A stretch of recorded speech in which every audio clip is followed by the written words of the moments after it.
오늘 352페이지죠. 네. 우리 소멸시효 중단하고 있습니다. 그죠? 중단 사유 중에서 채권자가 하는 청구, 압류가 압류 가처분 승인했고, 청구 방법이 이제 6가지 있다 그랬죠? 최임, 화파, 제지, 그래서 6가지 했고요. 그럼 요번에 이제 채무자가 하는 승인입니다. 승인이라고 하는 건 특별히 뭐 어떤 정해진 방식은 없어요. 어떻게 해야 승인이냐? 그냥 채무자가 채권자에게 야, 내가 너한테 줄 돈이 좀 있었지? 깜빡하고 있었는데 곧 챙겨줄게. 이것도 승인이죠. 그런데 법적으로 뭐 그냥 내가 너 좀 챙겨줄게. 이걸 승인이다 라고 하는 것보다는 그건 당연히 승인일 테지만 문제가 되는 건 뭐냐면 항상 채무 일부 변제. 채무 있는 자가 자신의 채무를 일부를 변제했다는 거예요. 이거는 소멸시효 완성 전에 일부를 변제했던 소멸시효 완성 후에 일부를 변제했던 그 채무 일부 변제가 항상 문제가 되는 겁니다. 승인은 언제 하는 거냐? 승인은 소멸시효 완성 전에 하는 거예요. 소멸시효가 진행되기 전에, 그러니까 변제기도 돌아야 하지 않았는데 갚을 때도 안 됐는데 채무자가 나 너한테 돈 줄 거 있지 라고 얘기하는 사람은 없어요. 승인이라고 하는 건 소멸시효가 시작되고 난 다음에 그 소멸시효가 완성되기 전에 채무자가 채권자에게 뭐 채권 증서를 다시 쓴다든지 아니면 변제 계획을 밝힌다든지 이런 것들이 승인입니다. 항상. 그래서 여기는 하나 정리해야 될 개념이 이겁니다. 채권자고 채무자라고 할 때 권리를 행사할 수 있음에도 권리를 행사하지 않아서 소멸시효가 진행을 해서 소멸시효가 완성이 되게 되면은 채권 채무는 기산일로 소급해서 소멸한다라고 하는 거죠. 그죠? 너무 자주 반복해서 막 짜증납니까? 아닙니까? 아니, 그런 분들도 있습니다. 자, 그런데 이때 권리를 행사한다는 얘기죠. 채권자가 권리를 행사하면 그때 소멸시효가 중단이 되는데 채권자 권리 행사뿐만 아니라 채무자의 승인도 소멸시효 중단 사유였잖아요. 청구, 압류가 압류 가처분 승인. 그 승인은 요 구간 중에서만 승인하는 겁니다. 소멸시효가 완성되기 전에. 이때 승인하는 거예요. 그럼 소멸시효가 완성되고 난 다음에 채무를 안 갚아도 되는데 그때 야, 내가 너한테 돈 다시 줄게 라고 얘기하는 것도 방식은 승인하고 똑같죠. 근데 용어가 달라요. 완성 후에 하는 건 시효이익의 포기다 라고 얘기를 합니다. 시효이익의 뭐라고요? 포기다 라고 하는 거예요. 똑같은 말을 했어도 여기서 야, 내가 너한테 줄 돈 좀 내가 무심했는데 잘 챙겨줄게, 갚을게 라고 얘기하는 거나 여기서 똑같은 말을 해도 여기는 승인이라고 보고 이건 시효이익의 포기라고 본다. 이해하셨죠? 자, 그런데 채무 일부 변제를 보자라고 하는 게 여기서 채무 일부를 변제했대요. 이거 승인이죠? 여기서 채무 일부를 변제했다. 그것도 승인인 거예요.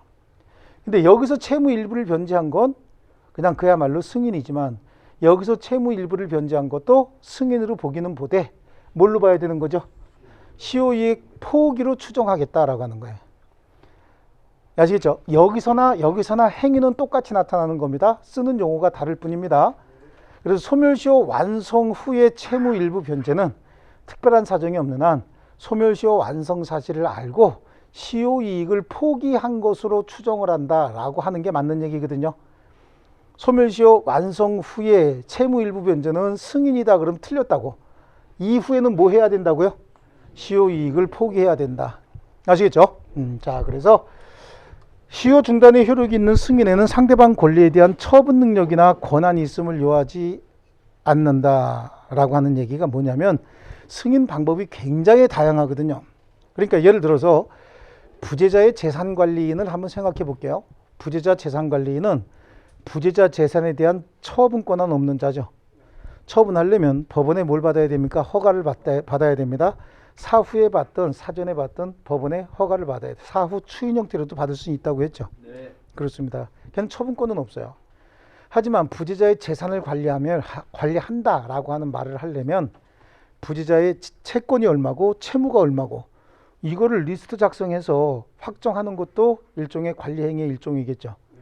그럼 재산관리인이 부재자에 대한 채권자에게 가서 지금 우리 부재자 재산관리인이 내가 선임이 됐는데 부재자에게 받을 돈이 얼마요? 최초 빌려준 원본은 얼마고 지금까지 누적된 이자는 얼마고 그래서 지연 이자가 얼마나 됩니까? 라고 하는 거 확인하는 거 있죠. 그래서 채권액이 얼마다 라고 하는 건 확인서 잘못 쓰는 것도 다시 쓰는 거 잘못이 아니라 다시 쓰는 것도 어떻게 되는 거죠? 이것도 일종의 승인이란 말이죠. 그 행위는 정당한 권리 행사인 것이지 잘못된 권리 행사는 아니죠. 그렇습니다. 그래서 이것도 일종의 승인이야. 그럼 그때 그 사람 보세요. 부재자의 재산관리인은 부재자 재산에 대한 처분 능력이나 처분 권한이 있는 자가 아니죠. 그렇습니다. 그러니까 얘도 처분 능력이나 처분 권한 없는 자들도 승인, 관리 행위는 할 수 있다는 얘기입니다. 하지만 미성년자 같은 경우에는 업무 관리 능력이 떨어지죠. 처분 능력, 처분 권한은 없을지 모르지만 관리 능력, 관리 권한 정도는 있어야 되는 거죠. 그래서 미성년자는 법정 대리인 동의 없이 단독으로 승인할 수 없다. 이런 얘기도 나오는 겁니다. 자, 그래서 우리 승인의 방법 동그라미 2번에 가면 기억에 승인은 분료식 행위까지만 줄쳐놓습니다. 그럼 승인은 주로 어떤 형태로 나타나냐? 니은에 자 줄쳐놓습니다. 채무 일부 변제는 묵시적인 승인의 예다. 다른 사정이 없는 한 전부에 대한 승인으로 볼 수 있다. 줄쳐놓는데 이거는 소멸시효 완성 후에도 나타난다고 얘기했죠. 그래서 채무를 승인할 수 있는 자, 승인할 수 있는 자는 시효 완성으로 인하여 이익을 받을 자, 그리고 그 대리인이다. 그러므로 채무자가 자신의 채무를 승인하면 소멸시효 중단 사유로 볼 수 있으나 그 채무를 보증한 보증인이 채무를 승인한 경우에 소멸시효 중단 사유로 볼 수 없다. 아시겠죠? 아니, 승인은 소멸시효가 완성이 되면 이익을 볼 자 있잖아요. 얘가 승인하는 겁니다. 그렇다는 얘기는 소멸시효가 완성이 되면 채무자는 더 이상 채무를 갚지 않아도 되죠. 그러니까 소멸시효 완성으로 이익을 보는 자죠. 그럼 반대 입장에 있는 자는 소멸시효가 완성이 되면 자기 권리를 잃게 되는 자겠죠. 간단하게 얘기하면 승인은 채무자가 하는 거예요. 누구에게? 채권자에게. 채무자의 대리인도 할 수 있겠죠. 그럼 채권자의 대리인에게도 할 수 있는 거고, 채무자로부터 권리를 승계받은 승계인도 할 수 있겠죠. 그럼 누구도 할 수 있는 거죠? 당연히 채권자의 승계인에게도 승인할 수 있는 거죠. 다만 채무를 보증한 보증인이 있죠. 얘는 지 스스로 채무를 승인할 권한이 있는 자가 아닙니다. 시효 완성으로 이익을 보는 자가 아니다라고 보는 거예요. 되셨죠? 그게 이제 기억이 있는 거고, 기억은 그 세 줄 다 줄쳐놓습니다. 그래서 처분 능력, 처분 권한은 없어도 관리 능력 정도는 있어야 된다라고 하는 게 디귿에 있는 내용이고요. 그래서 다음 페이지 중요한 내용은 353페이지 A입니다. 상단부 A. 법원이 선임한 부재자 재산관리인은 채무자인 부재자를 대리해서 승인할 수 있는 권한이 있습니까? 없습니까? 있다. 그렇죠. 하지만 제한 능력자는 관리 권한도 없는 거 아닙니까? 제한 능력자는. 그래서 법정 대리인의 동의가 없는 한 단독으로 승인할 수는 없다라고 하는 것까지요. 그럼 승인은 언제 하는 거라 그랬어요? 아까 제가 소멸시효 완성 전에만 할 수 있는 거라 그랬죠. 그래서 채무자는 현존하지 않는 장래 채권을 미리 승인할 수는 없고, 소멸시효가 진행된 후 완성 전에 승인할 수 있다. 그거 줄쳐놓으시고요. 그럼 소멸시효 완성 후에도 채무를 승인할 수 있느냐? 원래는 안 된다 그랬죠. 그런데 행위가 똑같이 나타난다고 하지 않았습니까? 자꾸 이제 반복해서 죄송합니다. 그래서 소멸시효 완성 후 시효 중단 사유로서 채무를 승인했다 해서 시효이익 포기했다고 단정할 수는 없습니다. 다만 승인했다고 해서 포기가 아닌 거야. 승인과 다른 겁니다. 근데 행위는 똑같이 나타나니까 소멸시효 완성 후 채무자가 채무 일부를 변제했답니다. 이거는 완성 전에 변제하면 승인이었는데, 그죠? 완성 후에는 승인을 못하고 포기를 해야 된다면서요. 그죠? 근데 행위는 똑같이 나타난다고 지금 말씀드리고 있는 거예요. 소멸시효 완성 후 채무 일부 변제한 경우에 이는 채무 전부에 대한 승인으로 봐야 되고, 동시에 소멸시효 완성 사실을 알고 포기한 것으로 추정한다. 아니, 일부 변제는 전부에 대한 승인으로 본다라고 하는 건 좋은데, 소멸시효 완성 후에는 승인을 할 수가 없으니까, 승인을 인정하지 않으니까 뭘로 추정해 주겠다는 얘기죠? 시효이익 포기로 추정해 주겠다. 소멸시효 완성 전에 했으면 그냥 뭐죠? 승인이고, 소멸시효 완성 후에도 승인은 승인인데 소멸시효 완성 후에는 승인할 수가 없잖아요. 그러니까 뭘로? 시효이익 포기로 추정해 주겠다, 그런 얘기입니다. 좋습니다. 그거 좀 중요한 상태고요. 승인의 상대방은, 승인은 소멸시효 완성으로 권리를 상실하게 될 자 또는 그 대리인에게 합니다. 그러면 그 방법이 뭐냐? 그 보면은 채권증서 제작성도 있죠. 채무 일부 변제, 이게 가장 일반적인 형태고요. 자, 그런 과정입니다. 그럼 나머지 니은에 있는 내용은 줄치가 하나도 없습니다. 그러면 채무자가 1번 저당권을 설정한 채무자가 그 후순위 저당권을 설정을 했대요. 이때 1번 저당권자에게 뭐 나 너한테 줄 돈이 있다 이런 얘기 했나요? 1번 저당권자 동의를 받고 하나요? 그런 거 전혀 없이 그냥 2번 저당권 설정하면 되는 거죠. 그럼 1번 저당권자에게 아무런 얘기 안 했잖아요. 그러니까 이건 뭡니까? 승인으로 볼 수가 없는 거겠죠. 또 피의자가 검사로부터 거긴 줄치는 거 아닙니다. 검사로부터 신문을 받는 과정에서 자신의 채무를 승인하는 진술을 했답니다. 그럼 이건 승인입니까? 아닙니까? 검사한테 한 얘기야 채권자한테 했어야 되는데 그래야 승인인데 검사한테 했대죠. 그럼 이거는 승인으로 볼 수 없다는 얘기고요. 자, 이렇게 해서 소멸시효가 중단이 되면 다음 페이지로 넘어가겠습니다. 354페이지입니다. 시효 중단의 효과 그랬습니다. 시효 중단은 당사자와 그 승계인 간에만 효력이 있다라고 하는데요. 소멸시효가 중단이 되면 시효기간이 갱신이 되지 않습니까? 근데 소멸시효 중단을 소송 등으로 했을 경우에는 시효기간도 또 10년으로 늘어나죠. 짧은 것들도. 그럼 예를 들어서 갑이 채권자였고 을이 채무자였다고요? 권리를 행사할 수 있는데도 권리를 행사하지 않고 일정 기간 계속되다가 소멸시효가 완성이 됐대요. 그럼 채권 채무 소멸해야 되겠죠. 근데 완성되기 전에 권리를 행사해버렸는데 소송을 제기했대네요. 재판상 청구를 해버렸대요. 그럼 지금까지 소멸시효 기간은 3년짜리였다고. 3년짜리였으면 이때 이제 소멸시효가 다시 시작돼야 되죠. 재판이 확정된 때로부터 다시 시작돼서 이제 몇 년이 된 거예요? 10년이 됐네. 10년. 그렇죠? 그러면 갑의 채권은 이제 소멸시효 기간 몇 년으로 남았어? 10년. 을의 채무는 소멸시효 기간 얼마요? 10년이죠. 여기서 갑이 병에게 이 채권을 양도했대요. 그럼 얘는 몇 년짜리 채권 지금 승계한 거죠?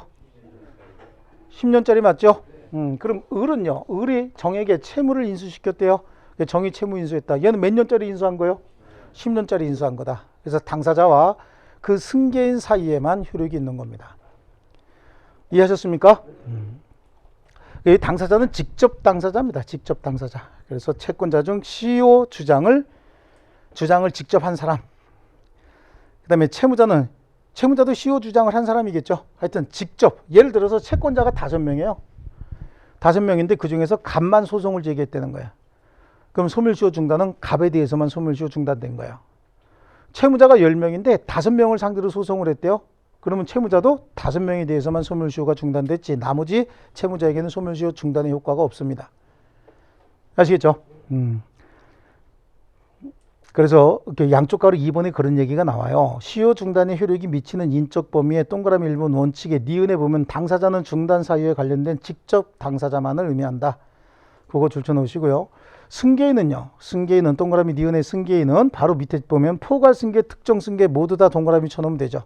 어떤 형태의 승계든 승계인은 소멸시효 중단의 효력을 받을 수 있는 자입니다. 자, 그 다음에 동그라미 3번 보십니다. 예외적으로 시효 중단의 효력이 제3자에게도 영향을 미치는 경우가 있습니다. 소멸시효 중단의 효과는 당사자와 승계인 사이에만 효력이 있어야 되는데 당사자 승계인 이외에도 소멸시효 중단의 효과가 그 효력 범위를 확대하는 경우가 있습니다. 근데 요거는 단순한 좀 암기가 좀 필요한 부분이라고 저는 생각을 합니다. 그래서 암기할 사항이니까 암기 좀 해 주시는 게 좋겠습니다.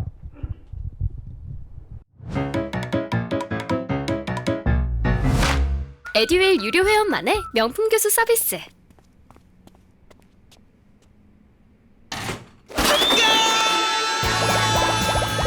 합격이 쉬워지는 명품 교수님 혜택.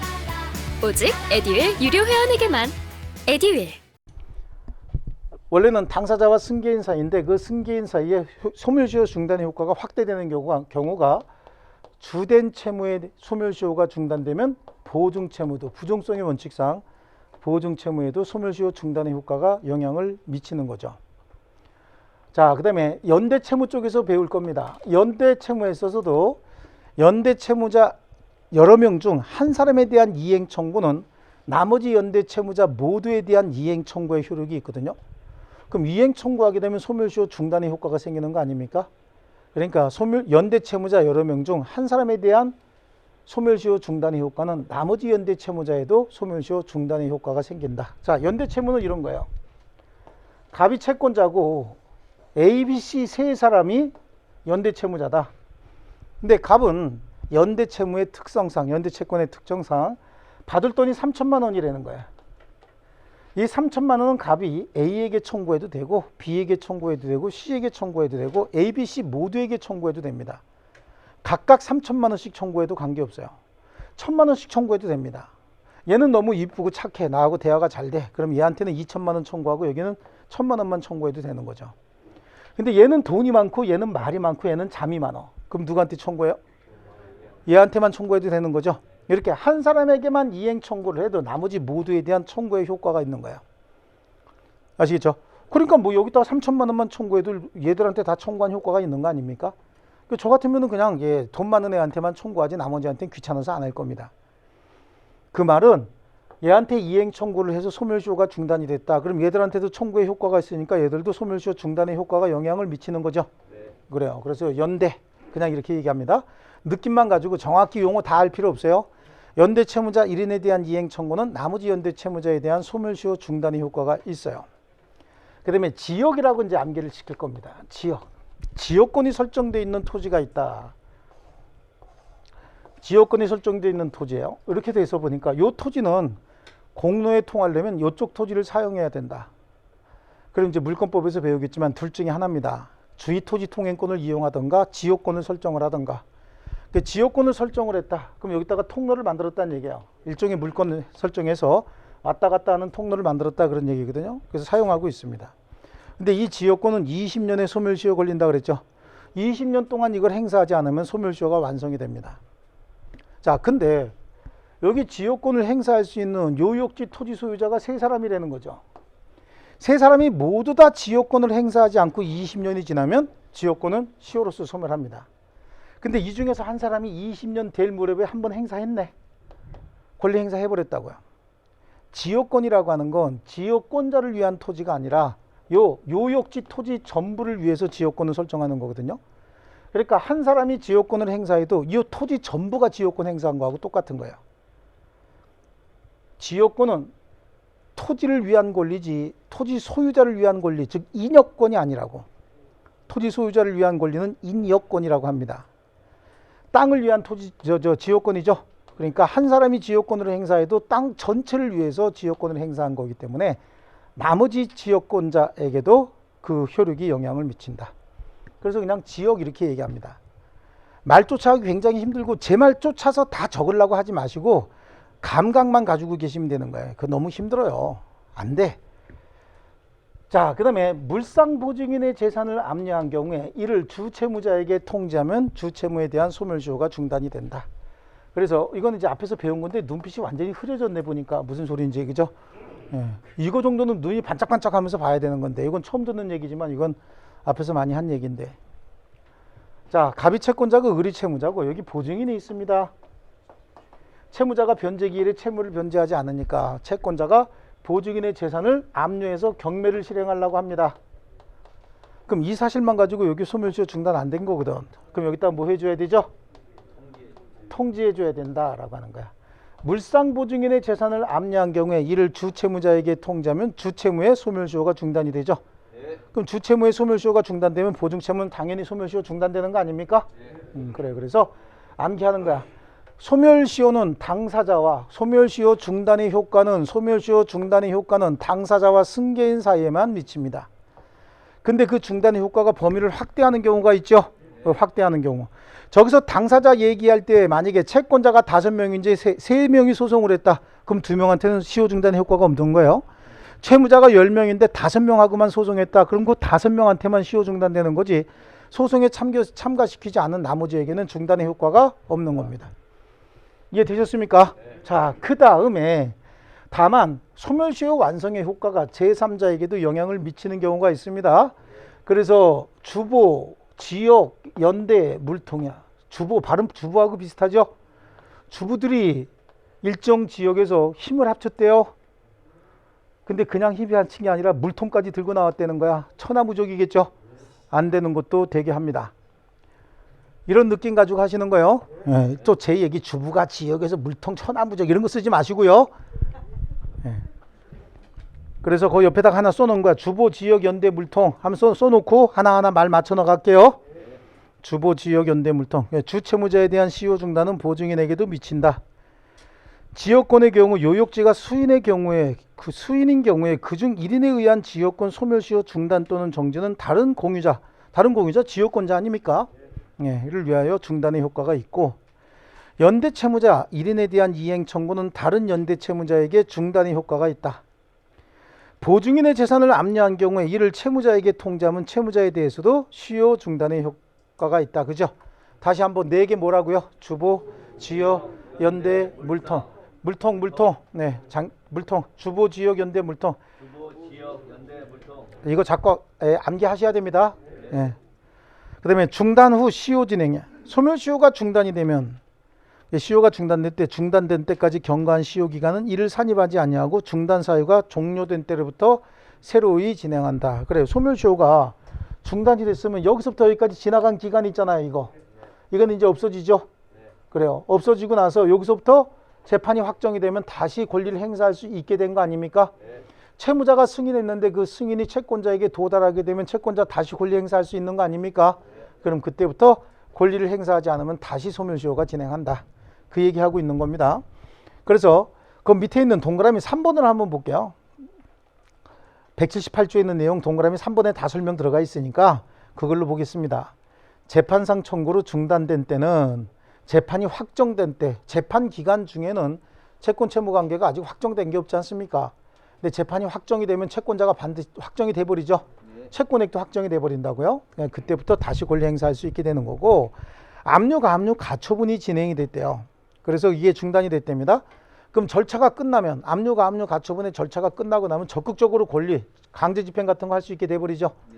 그때부터 다시 진행하는 것이고 승인으로 중단이 됐대요. 채무자가 너 줄게 아니면 채권증서 다시 작성했다.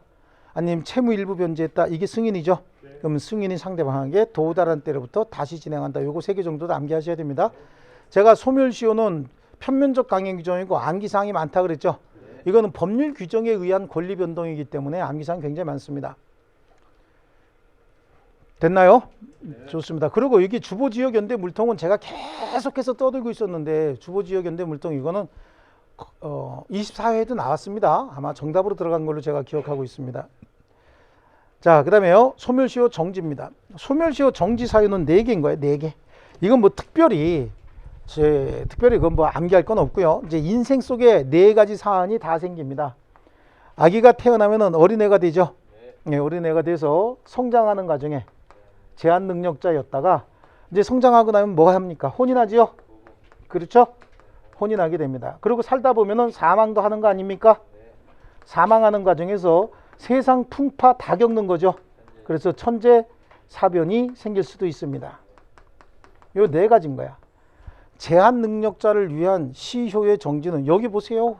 제한 능력자를 위한 시효의 정지는 제한 능력자가 채권자든 제한 능력자가 채무자든 관계없어요. 몇 월? 6월. 그러니까 제한 능력자가 채권자인 경우에는 소멸시효가 완성될 무렵에 채권자가 제한 능력자가 돼버렸으면 제대로 권리 행사 못할 거 아닙니까? 그렇죠. 그러면 이자에게 법정 대리인이 선임이 되거나 아니면 이자가 능력자가 돼야 제대로 권리 행사할 수 있는 거 아니겠어요? 그때까지 소멸시효 완성시키지 않고 기다렸다가 제한 능력자에게 법정 대리인이 선임되거나 제한 능력자가 능력자가 되고 난 다음에 6개월 내지 한 달 정도 시간을 더 줄 테니, 즉 제한 능력자는 6개월이죠. 6개월의 시간을 더 줄 테니 그 안에 제대로 권리 행사해서 소멸시효 중단시키든지 돈 받아가라 그런 얘기입니다. 아시겠죠? 채권자, 채무자 모두 제한 능력자를 위한 시효 정지 기간 얼마? 6개월. 그 다음에 채권자와 채무자가 서로 자주 만나서 돈 얘기하고 싸우다 보니까 정이 들어서 부부가 돼버렸네. 그렇죠? 영화 같은 얘기죠. 영화도 이걸 소재로 한 영화가 있습니다. 그랬답니다. 그러면 부부가 됐는데 아침마다 돈 언제 갚을 거야? 남편이 부인한테 돈 언제 갚을 거야? 그럼 부인이 어떡할까요? 언제 갚을게요? 그러니까 숟가락 뺏어버릴까? 그렇게 숟가락 뺏어버리겠죠. 요번엔 부인이 채권자랍시고 밥 차려주면서 맨날 남편한테 돈 언제 갚을 거야? 그럼 아마 숟가락이 눈으로 날라올 가능성도 있죠. 그러니까 언제까지 기다리라고? 부부가 끝날 때까지, 이혼할 때까지 기다렸다가 부부관계가 종료되면 6월 이내에 행사할 수 있다는 거예요. 그래서 6월 이내에 권리를 행사해서 기존에 받아야 될 채권의 소멸시효를 중단시키던가 받을 돈 있으면 싹 다 받아내던가 하라는 얘기죠. 더 주겠다는 얘기예요. 그 다음에 채권자가 권리를 행사하려고 봤더니 채무자가 사망해버렸다는 거죠. 그럼 어떤 절차가 진행돼? 둘 중에 하는 거야. 상속 절차가 진행돼서 상속인이 확정되지 않으면, 채무가 또 너무 많으면 사망자에 대한 파산 절차가 진행되겠죠. 이게 이제 한정 승인이거든. 그래서 파산 절차가 종료된 날로부터, 그러면 돈을 누구에게 귀속시킬 건지 귀속 권리자가 정해지는 거예요. 상속인이 확정되면 채권 채무 누구에게 귀속될지 확정이 되는 거죠. 만약에 파산 절차가 진행이 된다, 그럼 파산관제인이 딱 정해지는 거 아닙니까? 그럼 그 채무자의 모든 재산, 채무는 전부 다 파산관제인이 승계하는 거거든요. 그렇게 되면 그 이후 몇 개월, 6월 이내에는 소멸시효가 완성하지 않는다. 그럼 이때 권리 행사할 수 있는 기간을 더 주겠다는 얘기입니다. 근데 채권자가 권리 행사하려고 했더니 채무자 지역의 천재사변 또는 채무자가 직접 천재사변을 당해서 권리 행사하지 못할 상황이라는 거야. 비가 와가지고 여기까지 막 물이 차가지고 전부 보트 타고 다닌대요. 근데 거기 또 보트 타고 가갖고 돈 그럼 그거 뒤집어 버릴 거 아니야. 그러니까 천재사변 끝날 때까지 어떡하라고요? 기다리라고. 그리고 몇 개월 주겠다는 거야. 이거는 한 달만 주겠다는 거예요. 어떻게 보면 이게 더 큰일 같은데 이게 훨씬 더 큰일이죠. 그래서 이건 인적인 요소죠. 이거는 물적인 요소라고 보는 거야. 인적인 요소는 이렇게 쓰지 않습니까? 그러니까 6개월이죠. 물적인 요소는 이렇게 쓰죠, 우리가. 그러니까 1개월인 거예요. 아시겠죠? 하여튼 갖다 붙이는 것도 많아, 그죠? 자, 그래서 거기는 특별히 볼 거 없어요. 다시 한번 암기해 볼게요. 자, 암기할 건 무조건 해야 돼. 10번이든 20번이든 암기할 건 암기해야 됩니다. 자, 제한 능력자를 위한 시효 정지 6개월. 혼인, 사망자, 상속재산 나오면 6개월이죠. 그 다음에 천재사변 끝입니다. 그걸로. 더 볼 거 없습니다. 자, 이렇게 다 하다가 소멸시효가 완성이 됐대요. 그럼 소멸시효 완성의 효과 357페이지죠. 소멸시효가 완성이 되면 그럼 어떤 일이 벌어지느냐.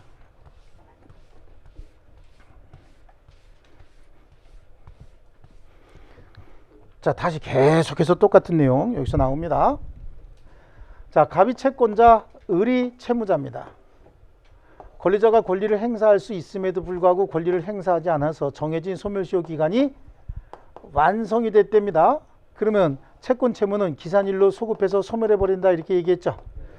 기산일로 소급해서 소멸한다는 얘기는 이때부터 채권 없었던 거 아닙니까? 이것도 줄 안 맞았다고 또 컴플레인 하시면 안 돼요.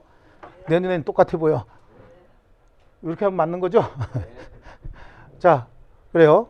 이 경우엔 이 기간 중에 발생한 이자가 있을 텐데 소멸하는 시점이 여기부터라면서요. 그럼 이 기간 중에 이자도 같이 소멸하는 거 아닙니까? 이자 줄 필요가 없다라고 하는 거예요. 그럼 갑이 채권자라고 했는데 얘가 받아야 될 채권이 3천만 원이에요. 채권이 3천인데 얘네들이 같이 거래하다 보니까 채권만 발생한 게 아니라 채무도 일부 발생한 게 있어요. 채무도 2천이 발생했어. 채권은 얼마고? 3천. 근데 이게 소멸시효가 먼저 완성되고 있어요. 서로 권리를 행사하지 않고 있었다고. 요거는 한 3개월 정도 소멸시효 기간이 남아있어요. 그럼 이거 먼저 소멸하고 얘가 갑자기 권리 행사하면 이건 갚아야 되잖아. 갑의 입장에서는요. 근데 저게 소멸시효 완성 전에 상계할 수 있었던 것인데 상계하지 않고 있었단 말이죠. 예? 근데 소멸시효 완성했어요. 그럼 원래는 이것만 소멸해야 되는 거잖아. 근데 상계할 수 있었던 채권이 상계하지 않고 있었던 게 있었죠. 요거. 그럼 요거 어떻게 한다고? 완성 후에도 상계하라고. 그래야 덜 억울하지. 줄 돈은 못 받고, 이제 받을 돈은 못 받고 줄 돈은 다 줘야 된다. 같은 거래 관계에서. 이거는 너무 불공평하잖아요. 비록 갑이 을에게 받아야 될 3천만 원의 채권은 소멸시효가 완성이 되고 을이 갑에게 받아야 될 채권, 즉 갑이 을에게 줘야 될 채무는 소멸시효 기간이 좀 남아 있었지만 소멸시효가 완성되고 난 다음에 그 전에 상계할 수 있었던 채권이었다면 상계하라는 얘기죠. 완성 후에도 상계할 수 있다. 그래서 요거도 소멸시효 완성 후에도 상계할 수 있다. 자, 요거 두 가지고요. 아무리 유명하시더라도 저랑 공부 스타일이 안 맞으면 그냥 안 맞더라고요. 애들 유료회원이면 교수님들을 고를 수 있으니까 과목별로 나만의 드림팀을 만드는 느낌? 저랑 꼭 맞는 교수님을 선택할 수 있었던 게 합격 비법이었던 것 같아요. 자, 그 다음에 소멸시효 완성됐다라고 하면 채권 채무는 어떻게 해야 된다는 얘기죠? 소멸해야 된다 그 얘기 아닙니까? 이론 자체가 그런 거잖아요. 그 채권 채무는 소멸해야 되는데 이 소멸도 절대적 소멸이 있고요. 상대적 소멸이 있다라고 얘기를 합니다. 절대적 소멸과 상대적 소멸이 있는데 절대적 소멸이다라고 하는 건 소멸시효가 완성이 되면 채권 채무는 일단 소멸했다는 얘기예요. 이 말의 의미는 채권 채무가 소멸시효가 완성이 됐죠. 완성이 됐으면 채권 채무는 어떻게 했다고 일단 소멸했다는 겁니다. 소멸했는데 소멸시효가 완성됐다라고 하는 사실만 가지고 소멸됐다 이건 변함이 없어. 상대적 소멸설에 의하면 소멸시효가 완성이 됐다 라고 하더라도 채권 채무는 소멸하지 않았다는 얘기죠. 그럼 언제 소멸시키느냐? 변론주의 원칙상 소멸시효가 완성됐음을 소송을 통해서 주장하는 걸 원용이라고 얘기하거든요. 권리자가 이익을 받는 자가 소송을 통해서 원용을 하게 되면 뭐가 있게? 법원에 판결이 있을 거 아니겠습니까? 법원의 판결로서 채권이 소멸했음을 확인을 시켜주겠다. 그러면 원래 소멸시효가 완성이 됐다라고 하면 채권 채무는 일단 소멸했지만 소송을 통해서 뭔 받아라? 확인을 받아라라고 하는 게 절대적 소멸설이고 이게 우리 이제 판례의 태도인 거예요. 상대적 소멸설은 소멸시효가 완성됐다는 사정만 가지고 채권 채무 변동 없습니다. 변론주의 원칙상 당사자가 소송을 통해서 원용을 하지 않습니까? 원용을 하게 되면 뭐가 있어? 판결이 있을 거 아니에요. 판결로서 채권 채무를 그때 소멸시켜 주겠다라고 하는 겁니다. 아시겠죠? 뭔 차이가 있어? 어차피 판결 받아야 될 건데. 근데 조금의 차이가 있죠. 소멸시효 완성 후 채무를 변제했을 때요. 근데 이것도 제가 볼 때는 아무런 차이 없습니다. 소멸시효 완성 후 채무를 변제했다. 그러면 절대적 소멸설로 가볼게요. 소멸시효가 완성이 됐으면 채권 채무 소멸하고 없는 거 아니에요. 없는데 채무 변제했다면 채무가 아닌 걸 변제했다죠. 이걸 뭐라고 얘기해? 비채 변제라고 얘기한다고. 채무가 아닌 걸 변제하게 되면 변제 받은 사람이 부당이득을 취한 거예요. 되돌려줘야 됩니다. 여러분이 저한테 빌려준 돈이 없는데 제가 여러분한테 저한테 돈 빌려주셨죠? 그리고 10,000원을 갚으면 받아야 안 받아요? 일단 받는 거야. 아니 나 나한테 빌려준 거 없어. 그래 버리면 잘못하면 채무 면제가 될 수가 있어요. 집에 가서 곰곰이 생각하니까 빌려준 거 있다. 근데 나 오늘 낮에 채무 면제하고 끝났네. 이럴 수 있거든요. 그러니까 일단 받는 거죠. 근데 제가 가만히 생각해보니까 이분한테 빌린 게 아니라 이분한테 빌렸네. 그럼 다음날 가갖고 어제 제가요 채무를 잘못 변제한 것 같은데 돌려주세요. 그럼 그때 돌려주면 되는 거죠. 거기서 인상 쓰면 어떡하면 되고 눈 한번 찔르면 되고 내가 너한테 갚아달라 그러냐. 네가 갚았지. 그렇죠. 달라 그러면 그때 주면 되는 거야. 그러니까 비채 변제죠. 비채 변제. 채권 채무가 소멸했는데 그러니까 채권 채무가 없는데 채무를 변제했잖아요. 이게 비채 변제야. 그럼 비채 변제니까 부당이득 반환 청구할 수 있느냐 없느냐 이런 문제가 생기는데 이건 또 부당이득 반환 청구를 못 한다는 겁니다. 왜냐하면 소멸시효 완성 사실을 알고 변제했다. 그럼 이걸 악의의 비채 변제라고 얘기를 하고 소멸시효가 완성된 걸 모르고 변제했다는 거죠. 이걸 선의의 비채 변제인데 악의의 비채 변제는 시효이익 포기로 보는 거야. 소멸시효 완성 후에 뭐 했다고? 변제해버렸다고. 그럼 그건 뭘로 봐요? 시효이익 포기로 봐서 그냥 유효인 변제를 그냥 받아줘 버리는 거고 소멸시효 완성 사실을 모르고 변제했대죠. 그럼 이거 선의의 비채 변제잖아요. 이거는 도의관념에 부합된 비채 변제라고 보는 거예요. 원래 갚아야 될 돈이었죠. 근데 시간이 지나서 안 갚고 있다가 소멸시효가 완성되고 난 다음에 갚았잖아요. 도의적으로 생각할 때 어때요? 갚아야 될 돈 맞죠? 그러니까 도의관념에 부합된 비채 변제다라고 해서 부당이득 반환 청구할 수 없다. 이렇게 되는 거고요. 상대적 소멸설에 의하면 소멸시효 완성 후 채무를 변제했답니다. 그럼 이건 당연한 채무 변제 아닙니까? 소멸시효 완성 사실을 가지고 채권 채무가 소멸했습니까? 안 했습니까? 아무 일도 없었죠. 그럼 갚아야 될 돈 남아있는 거잖아요. 근데 갚았대죠. 채무 변제입니다. 뒤에 할 얘기 있어요? 없어요? 없죠. 그냥 그걸로 끝이죠. 부당이득이네 뭐 그런 거 한마디도 할 얘기가 없습니다. 채무 변제했으니까. 그러니까 결론적으로 이제 절대적 소멸설이나 상대적 소멸설이냐라고 하는 게 여러분 시험 공부하는데 머리만 아프지 차이는 있어요? 없어요? 없어요. 어차피 소멸시효 완성되면 소송을 해서 법원으로부터 확인을 받아야 채권 채무 관계가 종료되는 거야. 여기도 마찬가지고요. 그런데 변제했답니다. 중간에. 그렇다고 돌려달라는 거 있어요, 없어요? 없습니다. 결론은 똑같고 그냥 괴롭히려고 만들었구나 이렇게 생각하고, 그래도 원래 공부가 괴로움 아닙니까? 알아두셔야 되는 겁니다. 아시겠죠? 예. 자, 그래서요. 예, 뭐 민법 규정에 다시 한번 채권은 10년 나오고 있고요. 채권 및 소유권 이외의 재산권 20년인데 다시 한번 반복해 볼게요. 암기해야 될 거는 반드시 암기해야 되고 반복 수십 번 한다고 해서 짜증내실 거 없습니다. 자, 먼저 우리 용익물권 20년에 소멸시효 걸리죠? 소유권, 점유권은 소멸시효 걸립니까? 안 걸립니까? 걸리지 않습니다. 아시겠죠? 예, 그래요.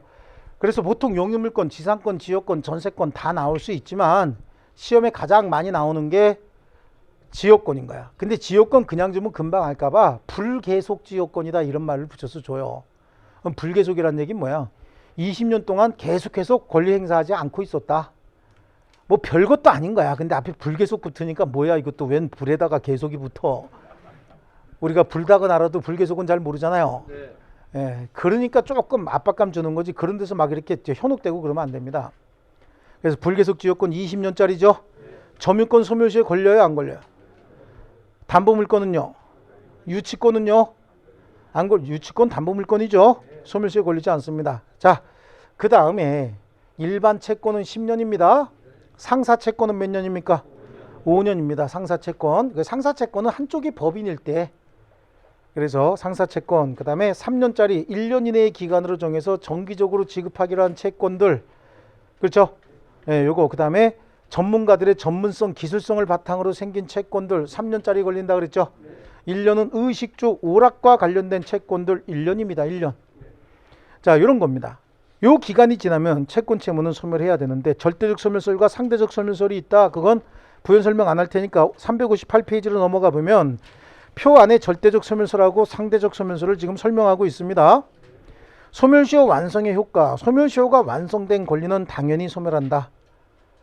상대적 소멸설은 채권의 소멸시효가 완성되면 채무자는 그 채무가 소멸했음을 주장할 수 있는 원형권이 발생한다. 맞습니까? 그 다음에 법원의 시효 완성 여부에 대한 직권 고려 가능 여부예요. 변론주의 원칙상 당사자가 공격 방어 방법으로 소송을 제기한 경우가 아니면 법원은 직권으로 고려하지 않는다. 상대적 소멸설에 의하면 당사자 원형이 없는 한 법원은 직권으로 고려하지 않는다. 당사자의 원형이 없는 한. 그렇다는 얘기는 둘 다 변론주의가 적용된다는 얘기잖아요. 당사자가 주장하지 않는데 법원에서 직권으로 고려하지 않는다가 변론주의가 적용이 된다는 뜻입니다. 그건 똑같네, 그죠? 그 다음에 소멸시효 완성 후 채무를 변제했다라고 하면요, 절대적 소멸설에 의하면 시효이익 포기다. 아니면 상대적 소멸설에 의하면 소송하지 않겠다는 원형권의 포기다라고 보는 거고요. 주로 절대적 소멸설을 중심으로 보시면 되는 거예요. 자, 변론주의라고 하는 얘기가 다 한 번씩 나오고 있고요. 니은의 원형권자가 조금 중요합니다. 원형권자는 시효 완성으로 직접 이익을 보는 자입니다. 자, 그래서 소멸시효 완성으로 직접 이익을 받는 자. 자, 가등기가 경료된 부동산을 양수한 자가 있답니다. 가등기가 경료된 부동산을 양수한 자. 그렇다는 얘기는 내가 부동산을 샀다. 우리 자신으로 한번 감정이입을 한번 시켜볼게요. 상황이입을. 내가 부동산 샀는데 내가 산 부동산에 가등기가 돼 있네요.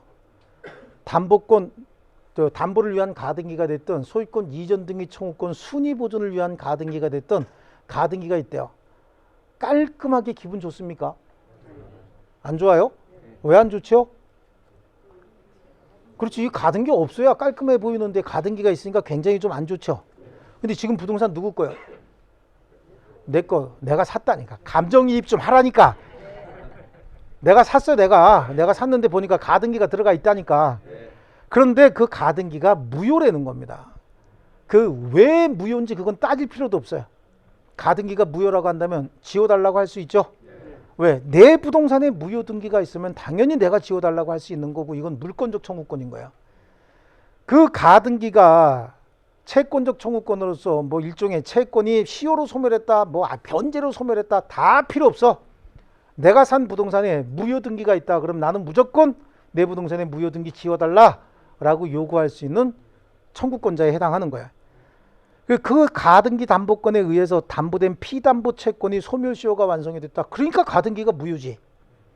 피담보 채권이 소멸하면 담보권 등기는 무조건 무효거든요.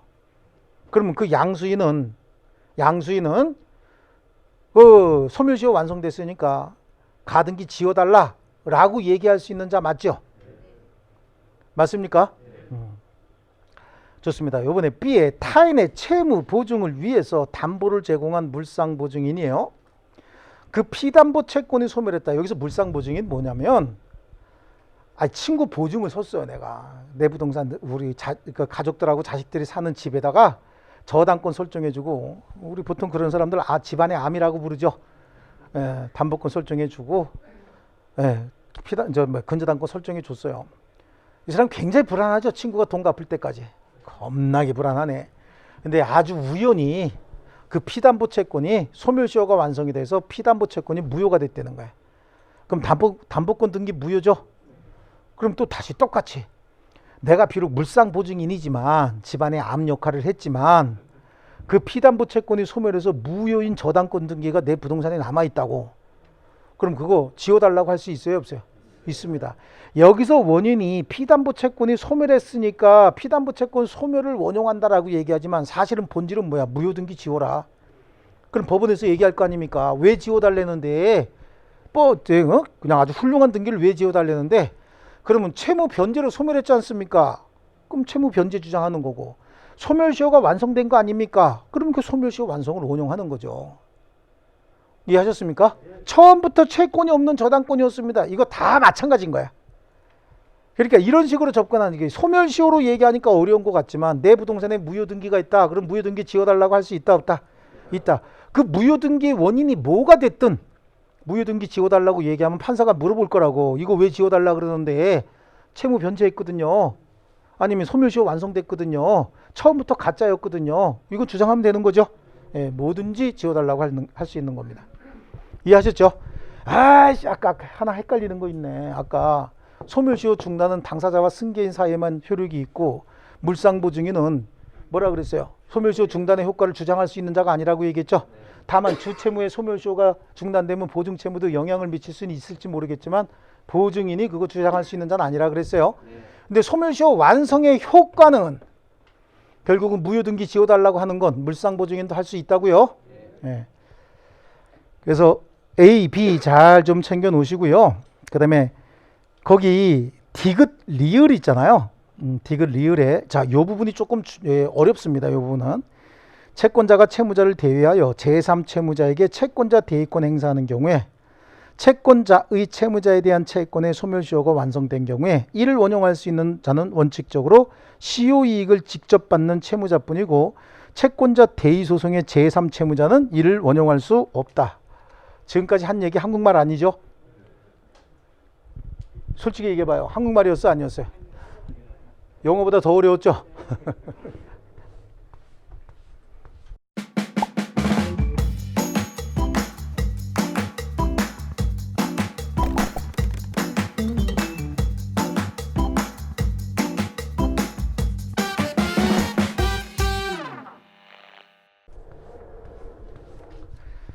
자, 채권자 대위 소송이 뭐냐면 이제 등장인물이 3명이 나와요. 이 사람이 채권자입니다. 이 사람은 채무자입니다. 그런데 이 사람은 갑에 대한 채권이 있는 사람이에요. 이 채권. 얘가 채권자고, 갑은 또 을에 대한 채무자입니다. 근데 채권 채무 관계가 을이 갑에게 채권을 행사해서 자기 재산을 늘려놔야 병의 채권이 만족을 받을 수가 있는 거예요. 근데 을 입장에서는 내가 여기 열심히 노력해서 받아놓으면 병이 혼란 가져갈 거 아니냐고. 그럼 의욕이 생겨 안 생겨? 안 생기죠. 정말 김 빠지네. 열심히 해놓으면 저놈이 다 가져가네. 그럼 적극적으로 권리 행사 의욕이 없어갖고 권리를 행사하지 않고 있는 거야. 권리 행사하지 않고 있으면 그때 답답한 사람, 이 사람 답답하죠. 갑은 답답해 안 해?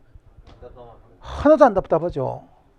갑은 뭐 줄 거 됐는데 달라고도 안 하네. 길 가다가 눈 마주치니까 씨 긋고 그냥 가네. 하이 그러고. 그렇죠. 그냥 가네. 만났는데.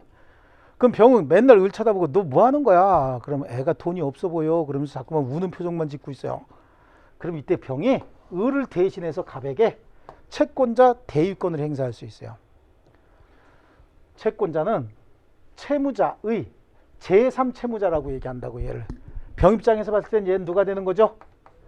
제3채무자. 채무자의 제3채무자에 대한 채권을 대위해서 행사할 수 있어요. 이걸 채권자 대위권이라고 얘기를 하는데 이렇게 해서 병이 을을 대신해서 갑에게 뭐라고 얘기하냐면 갑, 너 빨리 을한테 갚을 돈 갚아라 라고 얘기하는 거라고. 나한테 갚아라가 아니라 물론 나한테 갚아라라고 하는 경우도 있긴 있어요. 뒤에 가면. 근데 누구한테 갚으라고요? 을한테 갚아라. 갚을 돈 갚아라. 그래서 을이 돈을 변제를 받으면 그때 내가 강제 집행해갖고 채권 행사해버리면 될 거 아닙니까? 여기 딴 강제 집행 못하죠? 지채무자가 아니잖아. 그래서 행사를 해버리니까 갑이 가만히 보니까 이 채권이 소멸시효가 완성이 돼 있네. 이 채권의 소멸시효가 완성이 됐어요.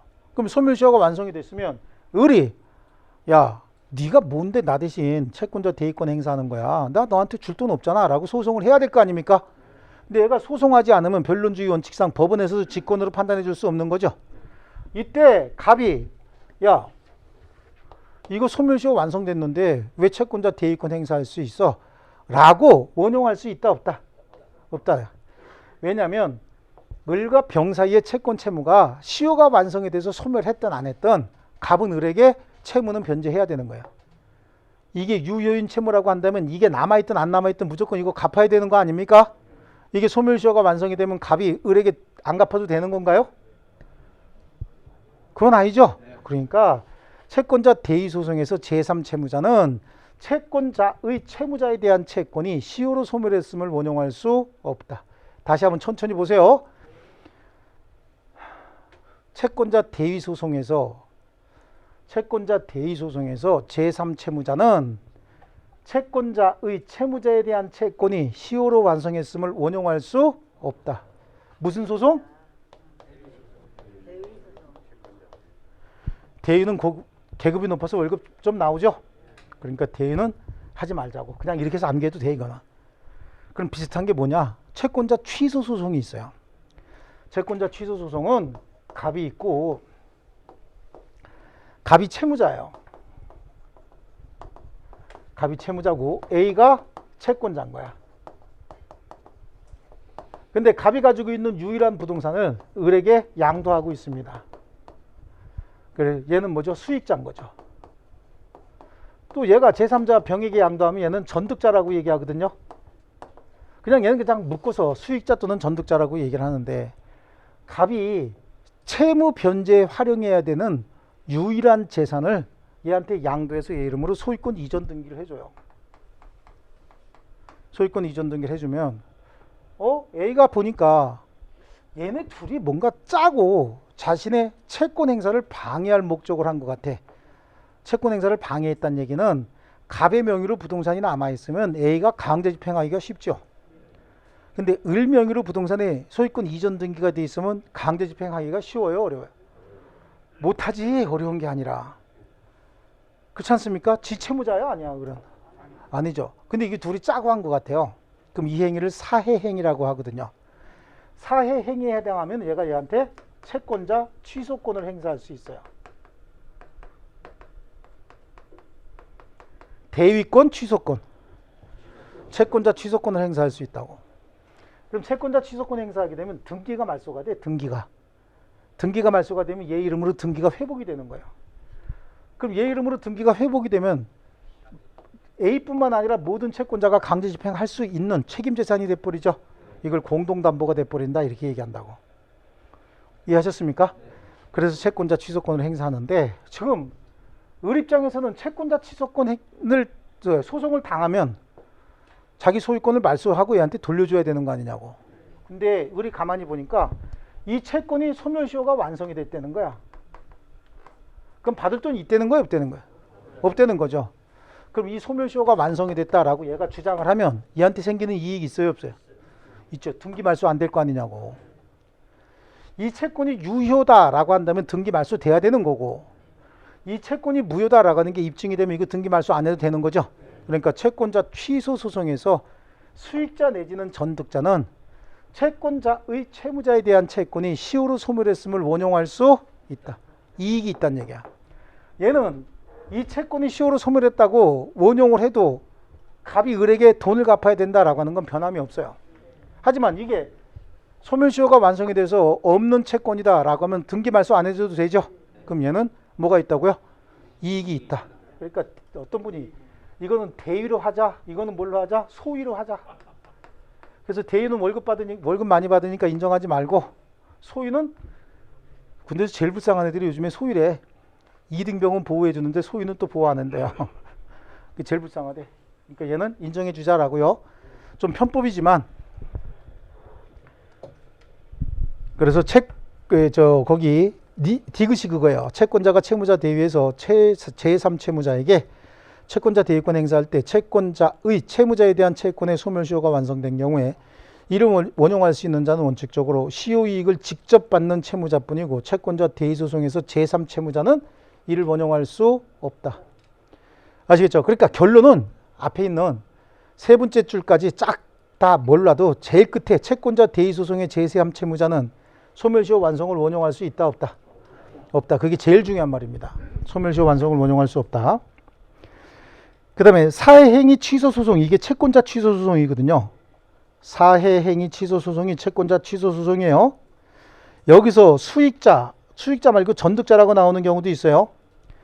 자, 수익자는 사회행위 취소권을 행사하는 채권자의 채권이 소멸하면 그 채권 소멸에 의하여 직접 이익을 받는 자에 해당하므로 사회행위 취소권을 행사하는 채권자의 채권이 시효로 소멸했음을 원용할 수 있다. 그래서 거기는 줄을 어떻게 치냐면 그러면 첫 번째 줄 사회행위 취소 소송의 상대방이 된 수익자는 이렇게 돼 있죠. 수익자는 맨 밑에 줄에 사회행위 취소권을 행사하는 채권자의 채권이 시효로 소멸했음을 원용할 수 있다. 여기 사회행위 취소권이다 라고 하는 걸 뭐라고 불러요? 채권자 취소권이다 이렇게 부르는 겁니다. 그럼 채권자 대위권, 채권자 취소권 이렇게 비교해서 채권자 취소권의 수익자는 채권자의 채무자에 대한 채권이 시효로 소멸했음을 원용할 수 있다. 취소권이니까 원용할 수 있다 찾으면 맞는 거고, 채권자 대위권에서는 제3채무자는 채권자의 채무자에 대한 채권이 시효로 소멸했음을 원용할 수 없다. 그냥 대위 나왔으니까 이렇게 찾자는 얘기예요. 아시겠죠? 예, 뭐 내용 다 아는 것도 더 좋겠지만 시험에 필요한 내용만 딱 인식하고 가자고요. 불안해요? 절대 불안 안 해도 관계없습니다. 그 다음에 판례는요. 쭉 다음 페이지 넘겨보시면요. 359페이지 5번에 유치권이 성립한 부동산의 매수인은 피담보 채권의 소멸시효가 완성이 되면 시효로 인하여 채무가 소멸되는 결과 직접적인 이익을 받는 자에 해당하므로 소멸시효 완성을 원용할 수 있는 지위에 있다라고 하는데요. 유치권이 성립한 부동산을 산 사람이 있다는 거예요. 자, 이 사람은 뭐 어떤 사람이냐면 내가 돈 주고 부동산을 샀는데 누군가가 그 유치권을 행사하면서 부동산을 나한테 안 돌려주고 있는 거예요. 그럼 매수인은 그 부동산 내가 돌려받아야 이익이 생겨? 못 돌려받는 게 더 좋아요? 받아야 이익이 생기죠. 근데 가만히 보니까 유치권 행사하는 사람이 받을 돈이 소멸시효가 완성돼서 없대요. 그러면 유치권의 피담보 채권이 존재하지 않는다는 얘기는 유치권이 무효란 얘기잖아요. 그럼 이 사람은 부동산 돌려받을 근거가 생겨버렸죠. 그러니까 이 사람은 소멸시효를 주장할 수 있는 이익이 있는 사람 맞죠? 네. 그래서 거기에 5번 판례 정도만 이렇게 보시면 되고요. 소멸시효 소급효입니다. 소멸시효는 기산일에 소급해서 효력이 생긴다. 167조 하고 있습니다. 아시겠죠? 그 이야기는 기억의 동그라미 B를 줄치면 돼요. 소멸시효 소급효로 인하여 소멸시효로 채무를 면하게 되는 자는 기산일 이후에 이자를 지급할 필요가 없게 되는 것이고, 밑에 있는 니은도 줄쳐야 됩니다. 시효로 소멸하는 채권이 소멸시효가 완성되기 전에 상계할 수 있었던 것이면 완성 후에도 상계할 수 있고요. 주된 권리가 소멸하면 종된 권리는 부종성의 원칙상 당연히 소멸하는 거 아닙니까? 이건 부종성인 거예요. 그래서 주된 권리의 소멸시효가 완성된 때 종속된 권리에 그 효력을 미치는 거죠. 그래서 주된 채무가 시효로 소멸하면 연대보증 채무 역시 소멸하는 것이고 원본 채권이 시효로 소멸했대요. 그럼 더 이상 이자 줄 필요 있나요? 그 이자 채권도 역시 소멸하게 되는 것이다. 됐습니까? 자, 다음 페이지 거기 보시면 360페이지죠. 360페이지 그 기출문제 한번 보시죠. 소멸시효 중단 정제에 관한 설명입니다. 옳지 않은 거예요. 시효 중단은 원칙적으로 당사자 및 승계인 간에만 효력이 있다. 가압류에 의한 시효 중단의 효력은 가압류의 효력이 존속하는 한 계속해서 존속해야 되겠죠. 물상보증인 소유 부동산에 대한 압류는 주채무자에게 뭐 해야 돼? 물통이었죠. 이게 물통? 예. 통지와 관계없이 주채무자에 대한 시효 중단 효력이 생긴다. 답이 여기 서 있잖아. 지금 벌떡. 손까지 들고 서 있죠. 그러면 4번, 5번 안 읽어도 관계없다는 얘기야. 이렇게. 이게 이제 암기가 확실히 돼 있으면 이 정도까지만 하고 바로 넘어가도 된다는 얘기입니다. 재산을 관리하는 후견인에 대한 제한 능력자의 권리. 제한 능력자 나왔으면 딴 거 볼 거 없이 몇 개월? 6개월이고. 부부는 안 내, 부부. 그러면 6개월이죠. 6개월. 그 다음에 시효이익 포기입니다. 184조에 소멸시효 이익은 미리 포기하지 못한다라고 제1항에 나와 있죠. 소멸시효 이익이라고 하는 건 소멸시효가 완성이 돼야 이익이 있는 거예요. 소멸시효 완성 전에는 소멸시효 이익이 있을 수가 없어요. 왜 있을 수가 없냐면 오늘이 소멸시효 기간 완성일이고 오늘 24시가 지나면 소멸시효가 완성이 돼서 내가 줘야 될 채무 1억 원이 면제가 된다는 거야. 그럼 내일 소송하려고 준비 다 만들어 놓고 서류 준비 다 만들어 놓고 오늘 24시가 지날 때까지만 기다려야 되거든. 시간이 빨리 갈까 잘 안 갈까? 1초가 째깍 그리고 가죠. 예, 이렇게 간다고. 예, 참 답답해서 엉겹거리 그냥 소주 한 잔 먹다가 11시 넘었네. 이제 1시간 남았죠. 심장 뛰기 시작하죠. 11시 50분 됐다. 이제 10분 남았다. 그죠? 그 시간이 더 안 가니까 한 잔 이렇게 먹으려고 쫙 넘기는데 전화가 왔길래 얼떨결에 받았더니 달랜다. 시효이익 있어요 없어요? 없죠? 예, 그럴 수 있다니까. 그러니까 너무 극단적으로 얘기해서 그렇지 소멸시효가 완성되기 전에 시효이익이 있습니까 없습니까? 없어요. 그래서 미리 포기하지 못한다. 왜냐하면 완성 전엔 시효이익이 없거든. 자, 소멸시효는 법률행위에 의하여 이를 배제, 연장, 가중할 수 없으나 단축, 경감할 수 있다. 편면적 강행 규정이라고 해서 제척기간 설명을 하면서 했던 것 같아요. 소멸시효 기간을 가중, 연장을 했다는 거야. 그럼 채권자가 오랫동안 권리 행사할 수 있다 그 얘기 아닙니까? 여기 보고 계신가요 지금? 예. 소멸시효 기간을 가중, 연장했다 그러면 여기까지 늘어난다는 얘기잖아요 지금. 그럼 이건 채권자에게 유리하죠? 왜냐하면 채권자가 권리 행사를 오랫동안 행사해야 되고 채무자는 의무 이행 기간이 굉장히 길어지잖아요. 그러니까 이건 채무자에게 불리하고 채권자에게 유리한데 혹시 당사자 합의로 소멸시효 기간을 반으로 줄였다는 거야. 그럼 이건 채권자의 권리 행사 가능 기간은 짧아지고 채무자의 의무 이행 가능 기간도 짧아지죠. 그러니까 이거는 채무자에게 유리하니까 단축 경감은 가능해도 가중 연장 배제는 불가능하다. 그래서 편면적 강행 규정이다. 이렇게 얘기를 하는 겁니다. 아시겠죠? 그래서 소멸시효 이익을 포기할 수 있는 자는 채무자지, 채무자. 채무자. 그리고요, 우리 361페이지 넘어가 볼게요. 소멸시효 이익의 포기는 뭡니까? 분류식행위. 아시겠죠? 그래서 어떤 형식으로든지 포기하면 되는데 제가 늘 하는 얘기지만 소멸시효 완성 후 채무 일부 변제 있잖아요. 소멸시효 완성 후 채무 일부 변제 있죠? 항상 얘가 문제인 거야. 보통 우리가 시효이익을 포기할 때 소송을 하면서 저는요 돈 갚으려고 그러는데 얘가 안 받거든요. 그리고 주겠습니다라고 소송하는 놈이 어디 있어요. 가장 간단한 게 뭐예요? 가서 채권증서 다시 작성한다든지 그러면 채권자가 어때요? 확실하게 뭔가 받고 싶으니까 10,000원만 갚어 이렇게 되는 거거든. 대부분 다 금융권에 빚을 지고 있는 사람들이 그 채무를 연체하고 있다가 그 금융권의 채무가 채권 추심 기간으로 넘어가잖아요. 그럼 거기 담당자들이 전화해 갖고 이자 탕감해 줄 테니까 오늘 이자 탕감해서 3년 동안 연기해 줄 테니까 오늘 10,000원만 갚아 이렇게 된다고. 그 10,000원 갚아가 뭐야? 채무 일부 변제고 시효이익 포기란 말이죠. 그런 얘기 나오면 대체적으로 네 아예 안 갚을래요. 저 돈 없어요. 그리고 버티고 잘 살펴보면 소멸시효가 완성됐을 가능성이 있어요. 그럼 어떻게 돼? 못 준다고 법무사 찾아가고 소송하면 돼요. 그럼 대신 하나 써준 거 갖다 내면 된다고. 근데 그것도 잘못 건드려 갖고 아직 남았는데 그렇게 했다간 또 자기 무덤 자기가 파는 거고 잘 판단해야 되는 거죠. 자, 그래서 소멸시효 이익의 폭인데, 자, 그 6번으로 갈게요. 포기의 효과입니다. 소멸시효 이익을 포기하게 되면 처음부터 시효 이익이 생기지 않은 것으로 본다. 그러면 채권자의 채권이 남아있다 그런 얘기죠. 그럼 포기했으면 채권자의 채권이 살아났으니까 다시 행사해야 될 거 아니겠어요? 그래서 거기 시효 후, 포기 후 시효 진행이다 라고 해서요. 두 번째 줄. 시효가 완성된 채권은 다시 부활됩니다.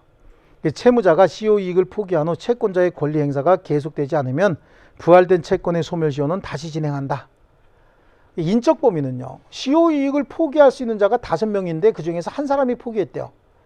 그럼 지 이익을, 지 권리를 자기 스스로 포기할 수 있지만 타인의 이익이나 타인의 권리를 내가 포기할 수 있습니까? 그건 안 되는 거죠. 그래서 거기 기억의 인적 범위 기억의 중간에 보면 포기할 수 있는 사람이 수인인 경우에 한 사람의 포기는 타인에게 영향을 미쳐야 안 미쳐요? 안 미친다라고 하는 거 그거 줄쳐 놓으시고요. 물적 범위입니다. 물적 범위. 가분 채권 일부에 대하여 시효 이익을 포기하면 일부 포기는 통상 전부에 대한 포기다라고 해서요. 그 사례까지 줄치셔야 돼요. 채무자가 소멸시효 완성된 채무 일부를 채권자에게 변제할 때 항상 일부 변제가 문제를 일으키는 겁니다. 통상 전부에 대한 묵시적인 승인으로 봐서, 그죠? 그럼 전부에 대한 시효 이익 포기를 추정하겠다 그런 얘기죠. 자, 그 다음에 우리 362페이지 시효 완성 후 변제 볼게요. 절대적 소멸설에 의하면 뭐였어서? 비체 변제였죠. 비체 변제. 비체 변제. 그래서 거기 니은에 채무자가 소멸시효 완성 사실을 알면서 변제한 경우에는 악의의 비체 변제, 시효 완성 사실을 모르고 변제한 경우엔 도의관념에 적합한 비체 변제가 돼서 둘 다 부당이득 반환 청구권 생겨요, 안 생겨요? 안 생긴다라고 하는 겁니다. 상대적 소멸설은 그냥 채무 변제를 봐서 받을 것도 없고요. 양쪽 가로 8번에 소멸시효에 관한 민법 규정은 무슨 규정이요? 편면적 강행 규정이다. 그 이야기는 배제 연장 가중은 안 돼도 단축 경감은 할 수 있다. 한 서너 번 얘기한 것 같습니다. 그거는. 그 다음에 판례 한번 보시면요. 밑에 나와서 시효이익 포기를 인정한 판례 2번하고 3번 정도 보시면 돼요. 시효 완성 후 채무자가, 시효가 완성이 됐으면 채무자가 어떤 태도를 해야 되는 거예요? 못 갚어 라고 해야 되는데 기한의 유예를 요청했다는 거야. 3개월만 말미를 좀 줘. 그럼 그 이야기가 3개월 후에 갚겠다는 거죠. 이거는 시효이익 포기로 봐야 되는 거예요. 그 다음에 3번에 채무 일부 변제 얘기하는 거죠. 채무자가 소멸시효 완성 후 채무 일부를 변제한 때는 액수에 관하여 다툼이 없는 한 전부를 승인한 것으로 보고 이 경우에 시효 완성 사실을 알고 이익을 포기한 것으로 추정된다.